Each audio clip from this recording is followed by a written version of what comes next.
देखो इंडिया का जो टोल सिस्टम है ना यार वो समझ के बाहर ही है। मैं बताता हूँ कैसे।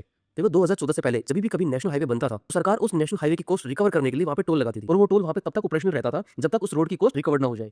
उसके बाद उस टोल को हटा दिया जाता था। लेकिन कुछ केसेस में टोल का अमाउंट 40% कर देते हैं। क्यों? ताकि रोड की मेंटेनेंस हो पाए। बीजेपी आने के बाद उन्होंने ये रूल कंप्लीटली डिमोलिश कर दिया। ये मतलब ये रूल है ही नहीं। अब इन्होंने साफ शब्दों में कह दिया ना ये टोल हटेगा ना ही प्राइस कम होगी। दूसरी बात, जब भी आप कोई गाड़ी परचेस करते हैं तो आप मोटा मोटा एक रोड टैक्स पे करते हैं।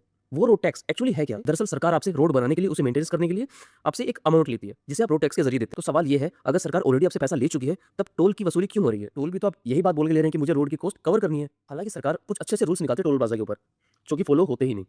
पहला, टोल पर खड़ी गाड़ियों की लाइन अगर 100 मीटर से ज्यादा होती है तो टोल ऑपरेटर को बैरियर हटा देना चाहिए एज पर रूल। बट ऐसा नहीं होता। अब लोग सोचेंगे कि 100 मीटर वहाँ पे काउंट कैसे करके दिखाएं, तो हर टोल प्लाजा पे एक येलो कलर की लाइन होती है जो कि 100 मीटर तक होती है। दूसरा, अगर स्कैनिंग डिवाइस 10 सेकंड से ज्यादा आपका फास्टैग स्कैन करने में ले रही है उस केस में भी आप बिना टोल देके जा सकते हैं। बट ऐसा बिल्कुल नहीं होता। टोल ऑपरेटर मारने कूटने पर आ जाते हैं। अब बात करते हैं टोल प्लाजा के चार्जेस पे। सरकार कहती है कि हमने ऐसे एक्सप्रेस ऐसे हाईवे बनाए हैं जहाँ पे लोगों का पेट्रोल का पैसा बचेगा और टाइम बचेगा। बट ये नहीं बताती कि जो पैसा बचा है वो आप टोल के थ्रू से ले रहे हैं, क्योंकि इंडिया में टोल के प्राइसेस बहुत ज्यादा बढ़ चुके हैं। एक साइड के चार्जेस 200 रुपए तक है। अगर हम दिल्ली मुंबई एक्सप्रेस की बात करते हैं वहाँ 900 रुपए से लेकर 1500 रुपए तक टोल चार्जेस है, वो भी सिर्फ एक साइड के। तो यहाँ पे मिडिल क्लास वालों को फायदा हुआ क्या? तो एंड में मुझे बस इतना ही कहना है कि सरकार बहुत अच्छा काम कर रही है, बहुत अच्छे एक्सप्रेस बना रही है, बहुत अच्छे नेशनल हाईवे बन रहे हैं। टोल की प्राइसिंग अफोर्डेबल हो ताकि मिडिल क्लास वालों को कुछ बेनिफिट हो। धन्यवाद। जय हिंद, जय भारत।